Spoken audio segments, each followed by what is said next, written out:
ज्ञान the treasure में आपका स्वागत है। और हम आपको बताएंगे कि 1 अप्रैल से एसबीआई में क्या बड़े बदलाव हो रहे हैं। कुछ सर्विसेज महंगी हो जाएगी।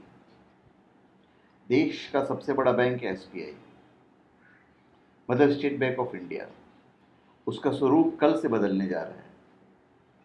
एसबीआई में राष्ट्रीय महिला बैंक समेत एसबीआई के 5 सहयोगी बैंकों का विलय हो जाएगा।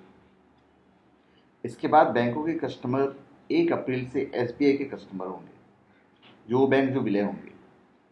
साथ ही बैंक ने 5 साल के अंतराल के बाद फिर से खाते में न्यूनतम राशि नहीं होने पर जुर्माना वसूलने का निर्णय किया है। यह जुर्माना कल मतलब 1 अप्रैल से लागू हो जाएगा। इसके अलावा बैंक ने एटीएम सहित अन्य सेवाओं के शुल्क में भी बदलाव किए हैं। अब चलिए हम उन बदलावों के बारे में आपको बताने जा रहे हैं कि क्या क्या बदलाव हो रहे हैं।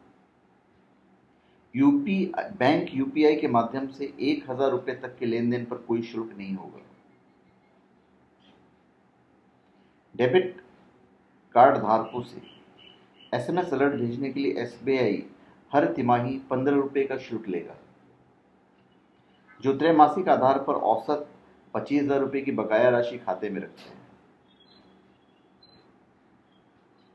उसके बाद वहीं खाते में से 1 लाख रुपए से अधिक बकाया रहने पर स्टेट बैंक ग्राहक यदि दूसरे बैंक के एटीएम से कितनी बार भी निकासी करता है तो कोई शुल्क नहीं लिया जाएगा।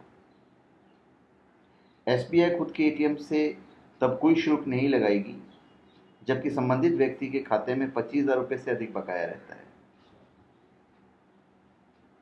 एसबीआई के एटीएम से 5 से ज़्यादा बार अगर आप ट्रांजैक्शन करते हैं तो हर बार 10 रुपये का शुल्क लिया जाएगा। स्टेट बैंक ग्राहकों द्वारा इसी प्रकार 1 माह में अन्य बैंक के एटीएम से 3 बार से ज़्यादा निकासी करने पर 20 रुपये का शुल्क देय होगा। और ये सारे के सारे 1 अप्रैल से लागू होंगे। उसके बाद हम और भी चीज़ें बताने जा रहे हैं जो कि काफ़ी इम्पोर्टेंट है। देश के बड़े बैंक ने महीने में देश के बड़े मतलब एसबीआई ने 3 बार बचत खाता धारकों को बिना शुल्क के नगद धन जमा कराने की अनुमति दी है। इसके बाद नकदी के प्रत्येक लेन देन पर 50 रुपये का शुल्क और सेवा कर ग्राहकों को देना होगा।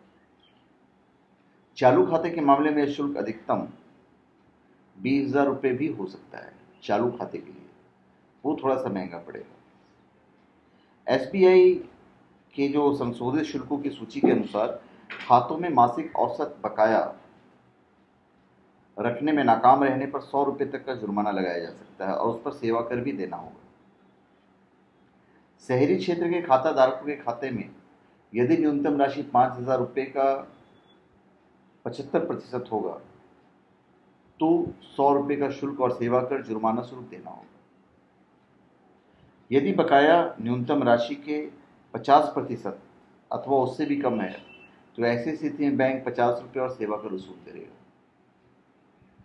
मासिक औसत जो है यानी एमबी शुल्क बैंक शाखा की जगह के हिसाब से अलग अलग हो सकता है। ग्रामीण शाखाओं के मामले में यह न्यूनतम रह सकता है। भारतीय रिजर्व बैंक ने इस संबंध में बैंकों को अनुमति दे दी है। ये सारी चीज़ें 1 अप्रैल से लागू हो जाएगी। जब विलय हो जाएगा तो सारे जो ग्राहक हैं वो एसबीआई के ग्राहक हो जाएंगे। उसमें कौन कौन से बैंक हैं हम आपको बता देते हैं। आरबीआई के अनुसार 1 अप्रैल 2017 से state bank of Bikaner and Jaipur, state bank of Travancore, state bank of Mysore, state bank of Patiala और स्टेट बैंक ऑफ हैदराबाद और भारतीय महिला बैंक का विलय हो जाएगा। साथ ही उनके कस्टमर एसबीआई के बन जाएंगे। एसबीआई 50 बैंकों में शामिल होगा, टॉप 50। 5 बैंकों के विलय से एसबीआई का एसेट बेस करीब 37 लाख करोड़ रुपए हो जाएंगे। 37 लाख करोड़ रुपए मतलब 555 अरब डॉलर।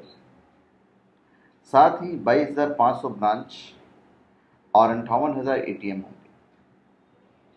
नए बैंक के 50 करोड़ से ज़्यादा कस्टमर होंगे, जिसके जरिए वो दुनिया के टॉप 50 बैंकों में शामिल हो जाएगा।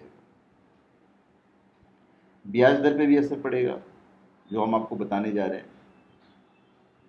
इन बैंकों के कस्टमर के home loan, car loan, personal, auto loan, business loan सहित दूसरे लोन के इंटरेस्ट रेट अलग अलग हैं। तो ऐसे में एसबीआई के पास दो ऑप्शन है। पहला यह कि वह 1 अप्रैल से सभी के इंटरेस्ट रेट रीसेट करे, या फिर जब एमसीएलआर के रिन्यूअल का समय आए तब एसबीआई के अनुसार उनके रेट तय होंगे। इसी तरह के इम्पैक्ट डिपॉजिट रेट्स पर ही होंगे। एसबीआई के जो लोग हैं, वहाँ के जो हेड ऑफिसर्स वगैरह हैं, उनका ये कहना है कि ज़्यादातर सर्विसेज कस्टमर के पहले जैसे ही रहेंगे। जहाँ तक कि कुछ बैंकों की स्पेशल स्कीम की बात है तो उसको लेकर नए प्रोविज़न जो हैं वो लागू कर दिया जाएगा, वो बैंक को करने पड़ेंगे। इसके अलावा 5 बैंकों के एमसीएलआर एसबीआई से अलग है, तो विलय होने के बाद सारी चीज़ें रीसेट करनी पड़ेगी। तो धन्यवाद। आप हमारे चैनल पे सब्सक्राइब करें और अपने कमेंट दीजिए। धन्यवाद।